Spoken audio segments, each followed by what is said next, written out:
G'day guys, welcome back to the channel. It's Chris from the Ultimate Recycler. We've walked into the emergency storage shed and it's time for episode 117, I think. We've got to get something out of this shed for this week. I've got a lot going on, so let's try and go and find a box and get through it fairly quickly. Hopefully, might find some great treasures, might find something else. Let's go and have a look. It's getting late in the day and I really need to put another fluoro further down because we are getting a long way down this shed. We've made a bit of headway in this corner, and I think next box to do is probably the one there, the cardboard box with the flat belting on top. And then we can probably get maybe this TV off and give that a test next week. Then we have two console radios. This one here, these came out of old sheds, so I don't know if they're complete or not. And there's one up here on its side. I don't think that's even got a radio in it. I think it's just a cabinet. So I'm not sure what I'm going to do with those. I'm not really... Look, I'd love to restore them, but if I spent weeks restoring one of these, it holds up everything else that I've got going on. So I may just give it a quick clean up. I don't know. We'll decide when we get to it. That's not this video. This video is this cardboard box with some old flat belting on the top. And I think some household stuff in there, so that could be pretty cool. We might get some good treasures. Let's get that through to the bench and have a look. So this will be a real mystery box. Look, some of these I packed when I was cleaning out people's houses or sheds over the last 20 years. Some of them have never been packed by me and I've just cleaned them up and put them somewhere because I thought there was something interesting in them. A lot of them ended up in storage in my shipping container behind my old shop, which we had to move in a hurry when I basically had to clean up and get out of the place. And that's when we built that emergency storage shed, and it got packed better than anyone can play Tetris. It was packed right to the roof. We're working through it because I need to have that room, or I'd like to have that room, as part of my workshop. Admittedly, this workshop is all cluttered and packed as well. One day I dream of having all set up with nice benches and good equipment and a lathe and other equipment, and it's nice to have goals, hey? I did have one person say once, quite a while ago, life's too short, get a skip, throw it all out, then start your workshop. Well, that kind of defeats the fun. Isn't the enjoyment the journey? I'm loving doing this. I would really be upset if someone came in and cleaned it all up for me. All right, I'll move the camera and we'll have a look in here. Some pretty cool stuff in this box. Well, the flat belt for a start, it's this is the sort you would have used on, well, we used them on the farm for the saw bench. You would have a flat belt drive off the PDO of the tractor. This one's a little bit shorter and a little bit narrower, so I'm not sure where it's from. It probably just came out of someone's shed. It's quite stiff, but I think it would probably free up okay. I'm just going to brush that down, put it in the shop for $5, and someone will have most likely a farmer will grab it for something. He might have a totally different use for it than what it was intended for. We'll clean it up and put that in the shop. Oh, we have some oil bottles. We have some pottery. We have some timber work. Oh, this is cute. 3 elephants. This is vintage, maybe 1950s or so. It's got old flathead screws in it. They need tightening up. And some of the elephants have lost their tusks. Nice carved bowl on top. I'm not sure of the origins of this. Having elephants makes me think it might have been African. It most likely was just a tourist piece, but I'm not sure where it was from. It's pretty cool though. I would expect to get probably $20 or $30 for that. People do collect elephants. It'd be easy to recreate a couple of tusks, or maybe just pull the rest of them out and say they're a rare breed of tuskless elephants. Anyway, the bowl looks okay. It almost looks like a coconut. Maybe it was. Maybe it was a coconut shell. Anyway, it's a nice vintage piece, tourist item from somewhere in the world. Well, just needs a clean up, I think. Right, oil bottles are good and quite valuable, particularly if they're branded. That's just 500 ml, so that's just a generic half a litre oil bottle. Obviously needs a good wash up. I think they would still get, I don't know, I'm only guessing here, I haven't caught up with current values on these, but they'd probably still get $20 to $30. I'm assuming the other one's the same. Yes, another 500 ml. So metric, which they started using into the 1970s, and probably would have had a tin top on it, maybe a plastic top, these later ones. But I would be guessing about $20 to $30 each on those. I will obviously check that and we'll let you know. They certainly need a wash up, so I'll do that later. Now, we have a pottery vase here. This is a 50s era, the Australian pottery, I think. It's not actually marked or branded. It looked like Greenaway, or was that an English pottery? Similar glaze to some of the Diana ware. Even a little similar to Silvac, but that's English pottery. Looks like it did have a price. Someone had written a dollar sign in texter and there's nothing written afterwards. Doesn't appear to be damaged. Nice design. I'm pretty sure it'd be 1950s, but not much colour to it, just that cream colour. I'm thinking probably about, seeing so it's not damaged, we might go say 15 on that. People do collect mid-century pottery, but it'd be nicer if it had a brand on it. Alright, so that half empties the box. Whoa, we have some interesting stuff in here. This is going to take a while to sort out. A whole lot of little trinkets. There's badges, there's, looks like jewellery, fashion jewellery, costume jewellery. There could even be some real gold and silver in here. Little ornaments. There's a ring, a snake ring. That could be sterling silver. I'll have to look for some marks.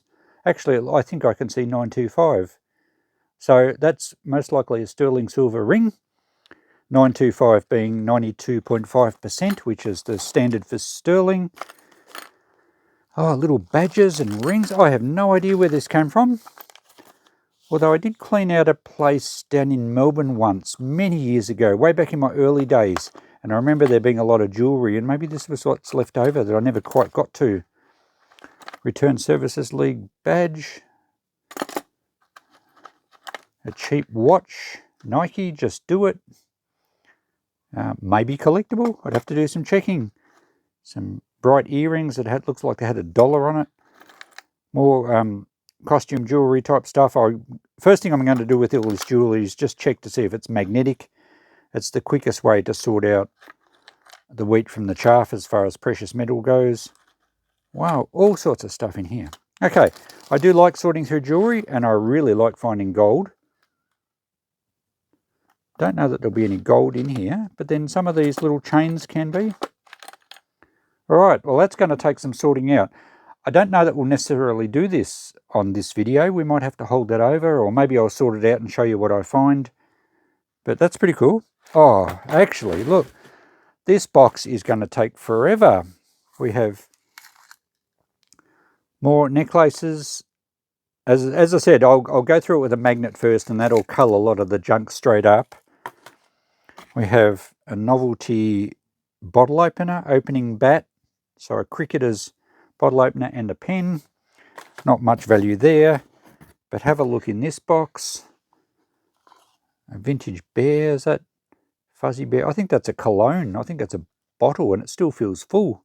So obviously his head must come off. A little bottle opener here, genuine Australian mulga wood. So we're probably going to get $5 to $10 for that. A lot of people collect bottle openers. We've been selling heaps in the shop. And rings and, goodness, necklace. I think there's necklaces. I'm not even sure what all this is. All right, this is going to keep me busy for a while. That bangle could even be jade. Looks like it's broken, which would indicate it's not plastic. Wow, even a marble. I knew they went somewhere, my marbles. What's in this box? More jewellery. Very old brooch, I think. Looks damaged. An old compass. More necklaces. What was in this little box here? Oh, that's nice.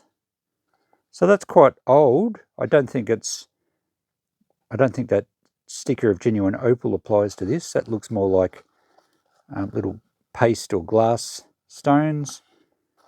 But that's impressive. Look, vintage costume jewellery actually sells very well. This box looks like a travel clock type box. Oh, it's just got some old snaps.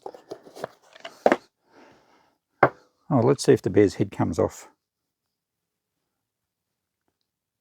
Well, no, I don't know how, but it's definitely got liquid in there. Oh, there we go.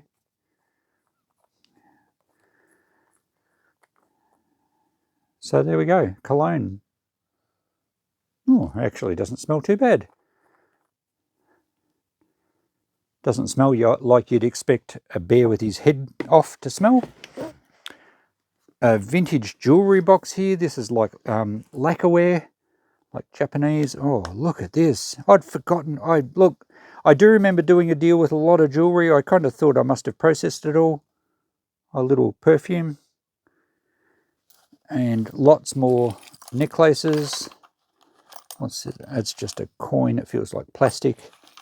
So most of this is probably going to be junky stuff, but you'll be amazed what it adds up to. And we may get a little treasure out of it. Oh, that's a music box. Okay, well, obviously it's not working. It's not playing any music, although we didn't wind it up. I think actually, because there's a slot there, I think it was supposed to be a spring-up ballerina. And the mirror, hopefully the mirror's not blinding you with reflections. So yeah, we've got to go through that. The box itself, can't really fix the music box as I don't have the ballerina. Maybe a bear can spring up. Probably not. But it's going to be of some value. And the last box in here has a lot of old watches. Well, those that follow my channel know that I'll have to get my Geiger counter out and make sure none of these are radioactive watches.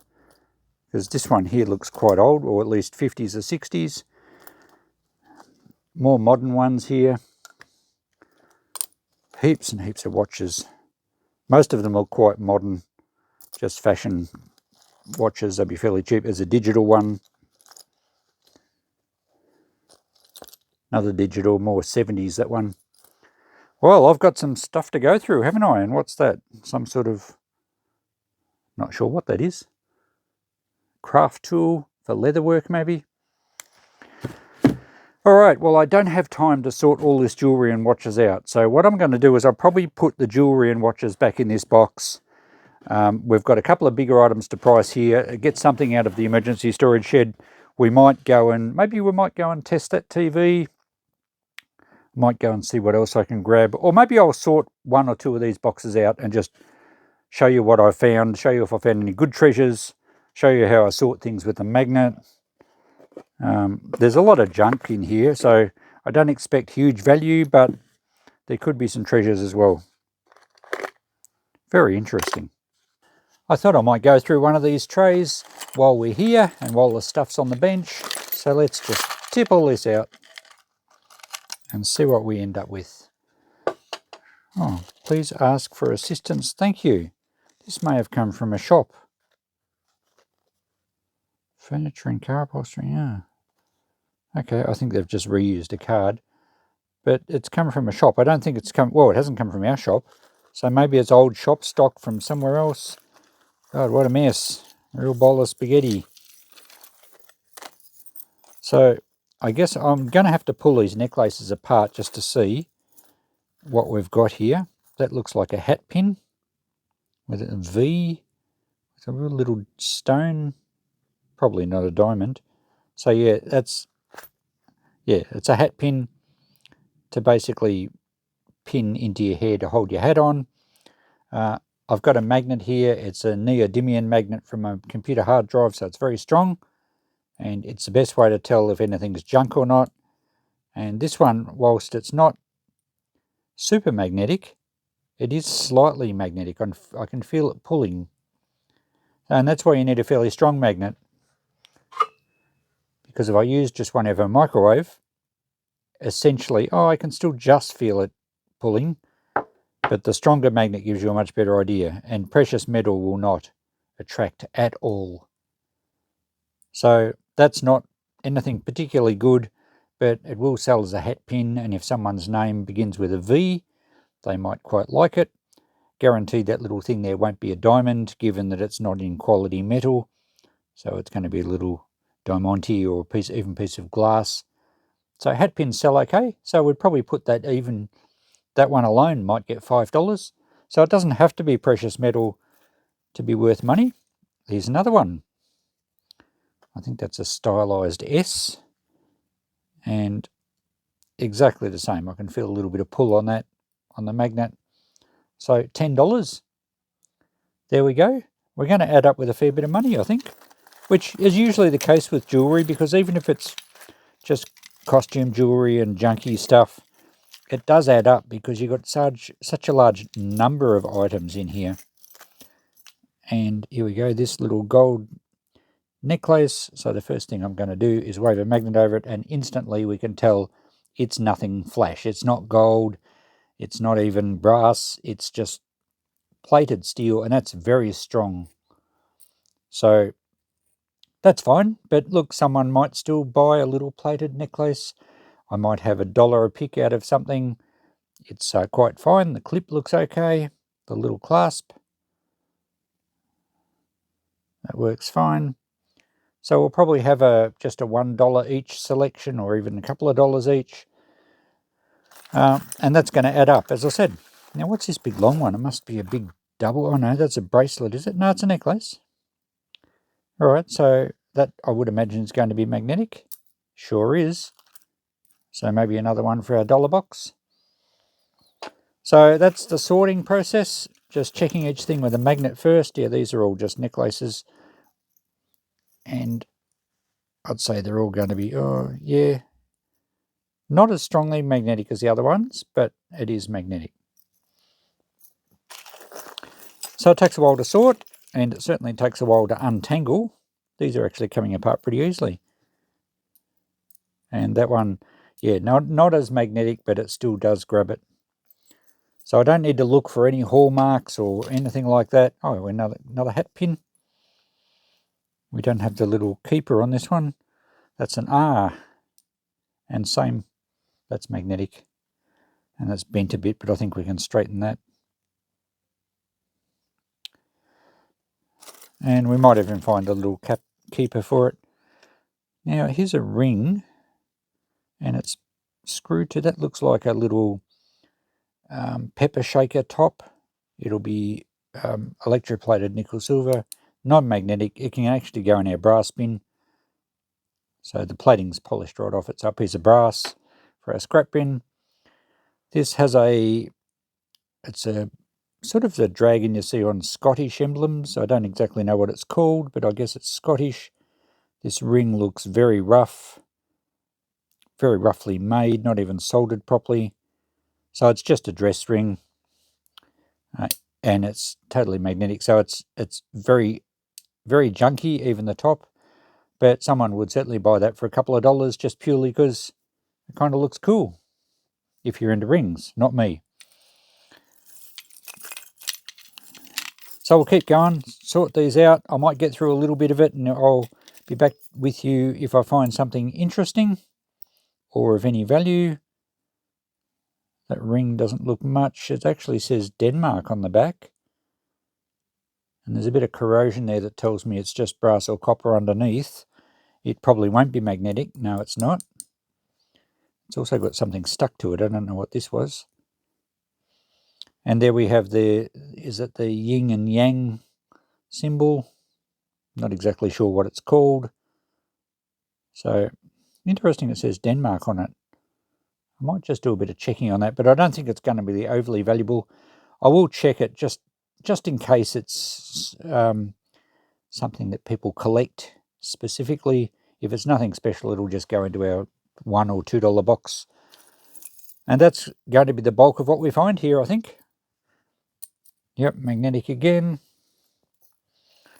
All right, I'll be back with you shortly.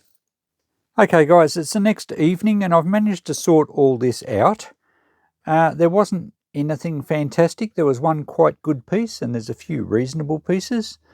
And I think we'll do quite well out of it. So I'm going to end up with a fair bit of junky stuff.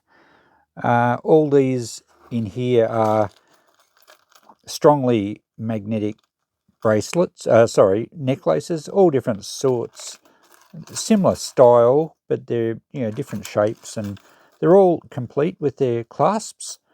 So there's about 12 of them in there.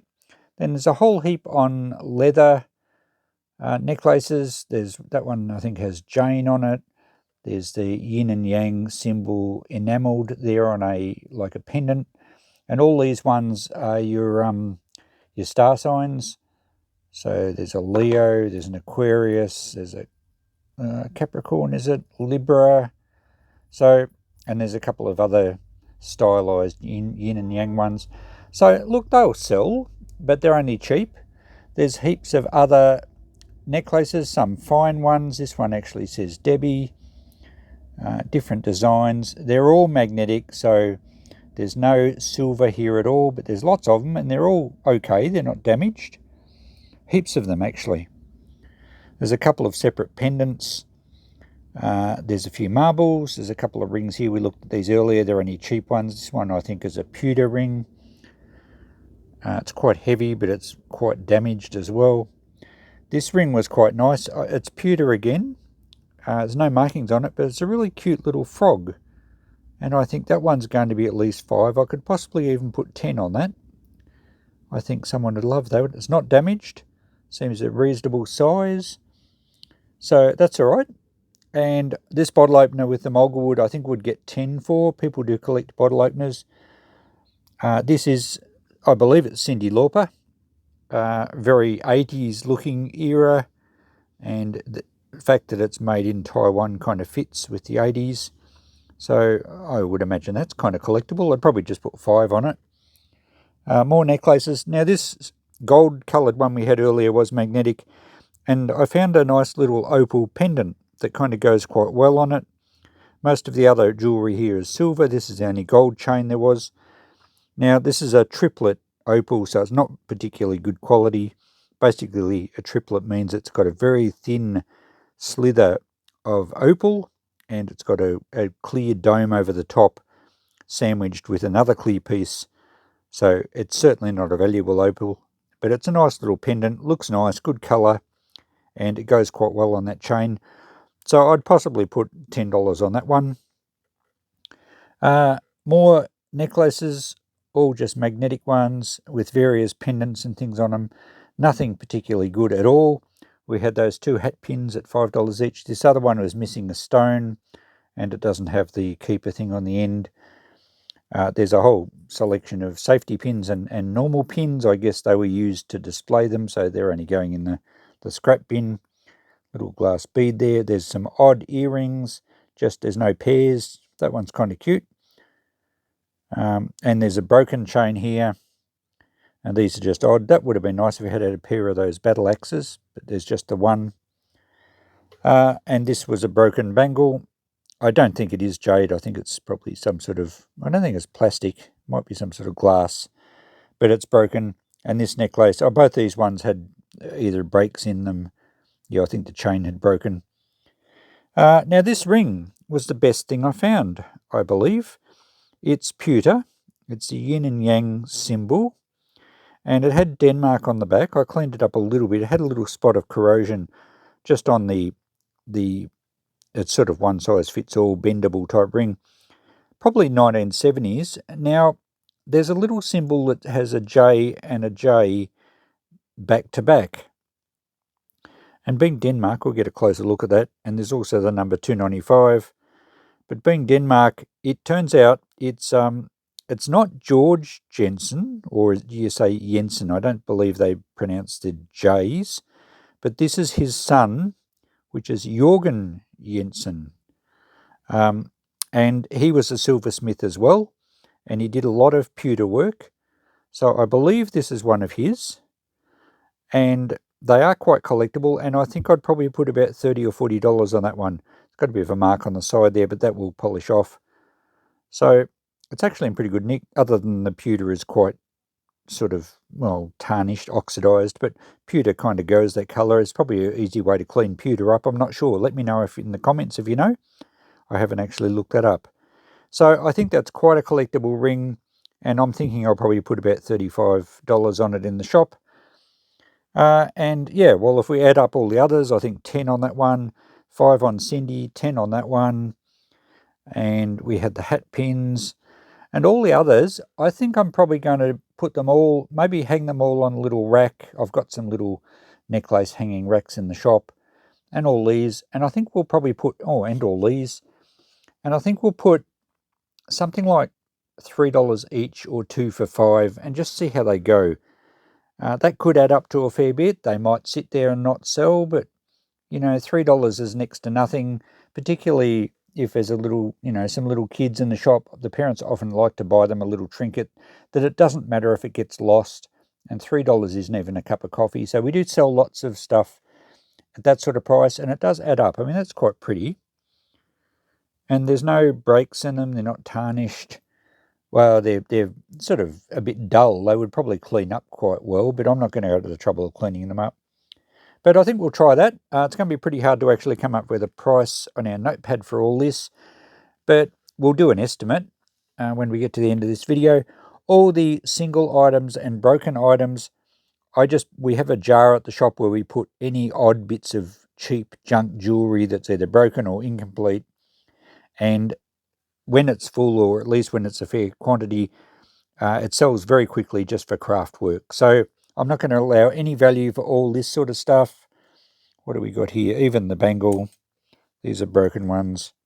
So this whole corner can go in our junk jewellery jar. And these other bits, well, they can go in the brass bin.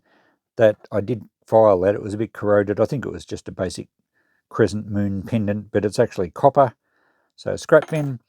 And this is the little roller out of a cigarette lighter. I don't know what that's doing in here, but that can just go in the scrap bin. No value there, or go with all the pins. So it's going to add up to a bit. We found some interesting bits and pieces, and pretty cool. I do love going through jewellery, and every now and again you can actually find gold doing this. I like that little frog ring too. Yeah, we could probably get 10 on that as well. So it's going to be a surprising amount of money out of this box of junk jewellery. I might finish this video now. We'll get the notepad out, and the rest of this box, all those ones, perhaps we'll go through in the next video. Okay, it's now time to wind this episode up. You can see our oil bottles cleaned up very nicely there. The other things, I just basically washed the dust off the elephants, and I'm pretty sure that is a coconut bowl. The 50s pottery bowl, I think I called it a vase at the start, but then people did put wire in them, like chicken wire rolled up, and use them as vases, but it's probably more correctly maybe a fruit bowl. It has got some fine hairline cracks on that side of the bowl. Not bad. And there's a bit of a stain in the bottom, perhaps where it did have some wire in it, a bit of a rust stain. I think I still went $15 on that.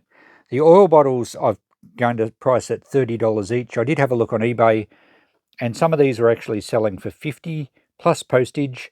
It kind of depends on the listing, because some didn't sell a bit cheaper, but there are reproductions around, and these are certainly genuine, probably 1970s 500ml oil bottles. So they'll be $30 each in a shop.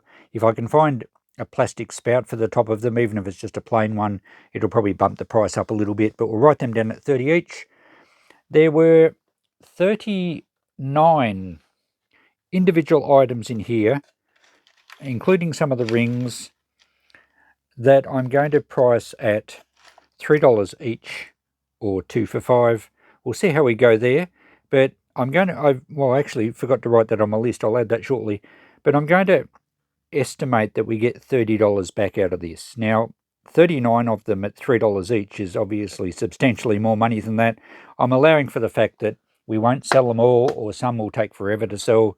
I think $30 for the lot is, well, it's pretty much only $1 each. So that's more than reasonable, I think, as an estimation. So I ended up $195 here. The other stuff here was exactly as we mentioned before. If that's not Cyndi Lauper, let me know. And if you know something else about this ring, and I was incorrect with my research there, let me know as well. This stuff will be, I didn't write down anything for this. It'll be just going into our junk jewellery jar. And of course I have a jar for marbles as well, which I sell when they're full. So I've got a jar for everything. So we need to add $30 to $195 for all the really low value stuff. So that gives us a total of $225 potential return from only about half a box. So the rest of it's in the box. I'll put it back in the storage shed. We'll get to it next week. If you want to see me sort more jewellery, let me know underneath. If you find it a bit boring, well, let me know as well, and I'll probably just sort it and show you what I find. But if you like going through it, let me know, and I'll make a point of doing that. I guess if you did find it boring, you can always skip that video. And what are your guesses? What do you think this single box, given that we've already got a total of over $200, how much do you think we'll actually get out of this box? It's going to depend, of course, if we find gold or better saleable stuff like we've got here, or whether it all ends up in a sort of a discount tub at the shop. The watches, there might be one rare watch. They might be all pretty average and not working, and they might be just in a discount box. So have a guess anyway. At the moment we're at 225. What do you think we'll get to? 500? We'll get more? Put your comments below. It'll be interesting to see what it works out from one little box. And that's really going to add a bit to our total from out of that shed, getting boxes like this. So go and have a guess. I'm all for audience participation on my channel. I've enjoyed this. I love going through jewellery, as I said. And even though we didn't find any outstanding stuff or any precious metal, I've learnt a bit about researching the Danish silversmiths. And, yeah. Is it Cyndi Lauper? I think it is. I couldn't find any pictures the same. I did have a look online. But that's all fun. So thanks for watching. Thanks for following along. Look out next week. We'll probably dive further into the jewellery. And if we don't spend too much time on it, we've got console radios, we've got vintage TVs, and who knows what's in the next box. We'll catch you in the next episode. Bye for now.